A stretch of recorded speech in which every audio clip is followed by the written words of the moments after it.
I did not want to see the mosquitoes. All right, well, it's a different start to the afternoon as temperatures are only touching 80 degrees right now. I'm joined by meteorologist Nathan Scott. We haven't been here together on the noon show in a long time. Yeah, did you miss me? I missed you a lot, Nathan. Well, guess what I had missed? The humidity. You could have said you missed me back. Of course I missed you. Okay, there we go. I've been watching every day. Well, listen, you brought some cool temperatures.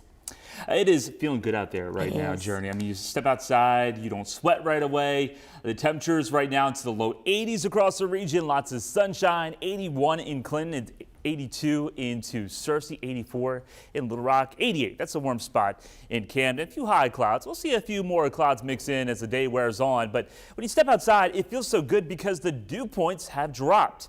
They're about 5 to as much as 13 degrees lower than this time yesterday. We've got dew points into the 50s right now in Clinton and Searcy. That is almost a little taste of fall in the air of how dry that air mass is. So when you take a look at the current heat index or what it feels like out there, it pretty much matches the temperature. Highs today primarily will stay below 90 degrees. And with the lower humidity in place, it's a great day to enjoy the outdoors with mostly sunny to partly cloudy skies.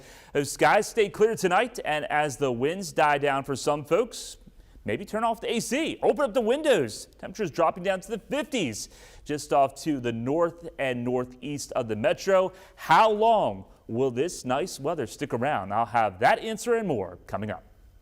All right, Nathan, thank you. Well, turning now to a traffic alert along I-40 in North Little Rock.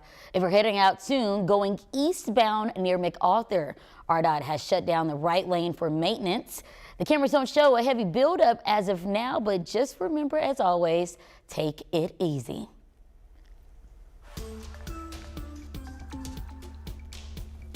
Around Arkansas, communities are spending their afternoons cleaning up the damage left behind from a stormy weekend. At this hour, power has been restored for majority of the state. However, in places like Yale County, around 14,000 homes are still in the dark. All Danville schools will be open today after having the first day pushed back. Now, according to the county judge, their main focus now is getting people back on their feet. Our emergency management office is polling everybody to see how many homes have been damaged, see if there's just any possible opportunities for FEMA individual assistance. I don't know that we will, but it ain't gonna hurt to check and see. Anyone dealing with damage is encouraged to stay clear of dangerous areas. Meanwhile, just about everyone in Johnson County has power again. Schools there were also forced to cancel the first day, but they will be in session today. Despite significant progress to restore electricity, some areas still have much to do. But the city of Clarksville was hit very hard. They have lost as many trees, I think, as we have out in the county. The county judge has issued an emergency declaration, which is in effect right now. With it comes a partnership with the Little Rock organization aimed at helping remove knocked over trees. Well, developing this afternoon, a man is behind bars on a capital murder charge after shooting a man he says attacked him with an axe. The person on your screen is 22-year-old Mark Gonzalez. Last Sunday, the deputies in Johnson County were responding to a shooting at a home on private road. The sheriff's office then asked for help from state police, who eventually made their arrest. After further investigation, Gonzalez told officers he shot and killed Joseph Middleton in an act of self-defense. After making that claim, an apparent witness told investigators they never saw an axe during the alleged attack. Right now, Gonzalez is being held on account of first-degree murder and delivery of a controlled substance. Hours from now, the Little Rock Board of Directors are meeting to decide whether to approve a request from Mayor Frank Scott Jr. The mayor is asking for a major funding boost for the city's police department. It comes after new stats point toward a downward trend in crime. Now, the mayor is asking to extend the city's $10,000 sign-on bonus for new recruits, an additional $5,000 signing bonus to those who move to Little Rock. Plus, he wants first hires to start out with a little over a $52,000 salary. Now, also on the board's agenda, a decision that could provide more money to new employees with the 911 Emergency Communications Center. The board will vote to determine whether to adopt a new sign-on bonus. If approved, new employees will get $2,500. The mayor hoping is hoping that that money can encourage people to fill vacant positions.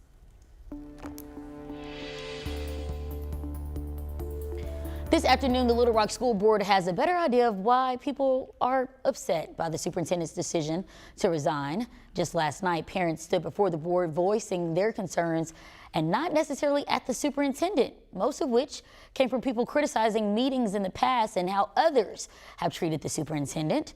As the board moves to find someone else to fill the position, they're hoping for a change in attitudes across the district. I think that some of the people's concerns are that we as a board need to find ways to work better as a team, and I think that there's a consensus about that. How to get there to work better as a team is something that we're going to be working on. At this hour, we still don't know when a replacement will be hired, but the district says they hope new leadership will help unify the board. Staying with education, the plan to restrict phone use is moving forward. A state committee approved a request from the Education Department. It includes $7 million needed to buy pouches for 180 districts statewide. And we're just weeks away from Hog kickoff, and time is running out to stock up on Razorback gear at a popular apparel store. We previously told you that Hogman's Game Day will be closing their doors soon. The store has served as a long-time spot for fans to get just about everything hog related. Now, some people are traveling hours just to get in on the deals, but now you have one last chance to do so before that business says goodbye. You know, we've been really busy and it's been fun, you know, seeing everybody throughout the years because, like, you know, we said it is a staple and it's just fun seeing everybody, even if you're just stopping in to say bye and thanks for the good times. Well, if you need to snag some apparel, just do it fast. The Hogs take on the Golden Lions in just 9 days from today.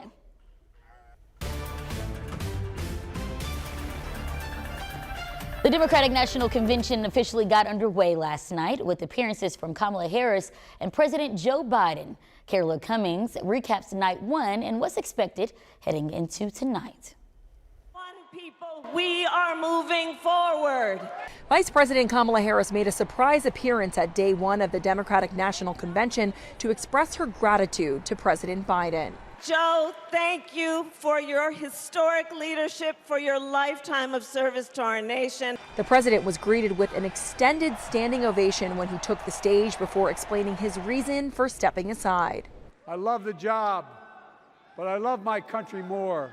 Addressing the convention that until very recently was planned for him, President Biden enthusiastically threw his support behind his number two. Selecting Kamala was the very first decision I made when I became our nominee. And it was the best decision I made my whole career. There were also speeches from union leaders, elected officials, and the party's 2016 nominee, former Secretary of State Hillary Clinton, who reminded the crowd Harris has the potential to become the nation's first woman president. This is when we break through. Outside of the convention center, Chicago police made a handful of arrests after people protesting the war in Gaza breached a security perimeter. Last night's program ran way behind schedule, something organizers will look to tighten up, with former President Barack Obama and his wife Michelle Obama speaking tonight. I was in tears over Hillary Clinton. I'm probably going to be in tears over hearing Obama. Vice President Harris and Governor Tim Walz are scheduled to campaign in Milwaukee tonight, in the spot where Republicans held their convention last month. The rally will be beamed into the DNC. Caroline Cummings, CBS News, Chicago. Well, as the convention got underway, the Washington County Democrats shared their support to the party at their headquarters. According to leaders there, excitement filled the room as local Democrats gathered to watch the convention. The chairperson spoke with media outlets saying the party is ready to support the vice president in her bid for the White House. Now, as for the opposing side, Arkansas Republicans say the chances are slim for Harris to win over Arkansas. Arkansas has historically shown that there's a really good likelihood that all 6 of our electoral votes are going to go to the Republican nominee, to President Trump. According to the state's GOP, there's a growing interest of politics during this specific election season. Well, we're your Election Central, and we want to remind you of some important dates to watch out for. The deadline for the ballot to be finalized is just 2 days away on August 22nd. You also have until October 6th to register to vote in the general elections. And remember, early voting starts on October 21st. And now all of that information can be at your fingertips at any time. All you have to do is text the word VOTE, that's VOTE, to the number on your screen, and that is 501-376-1111. Remember, people have sacrificed for your right to vote, so you don't want to miss out on the chance to make a difference. The Arkansas River is catching the eyes of major out-of-state business. After the break, we share why and what this means for our economy. We did have some rain over the weekend, but still 2 burn bans remain in effect for Sevier County and also Dallas County. And if you didn't see any rain, you're not going to like the forecast for the next 7 days because our chance of rain is pretty low. I'll let you know when the next chance of rain could arrive coming up.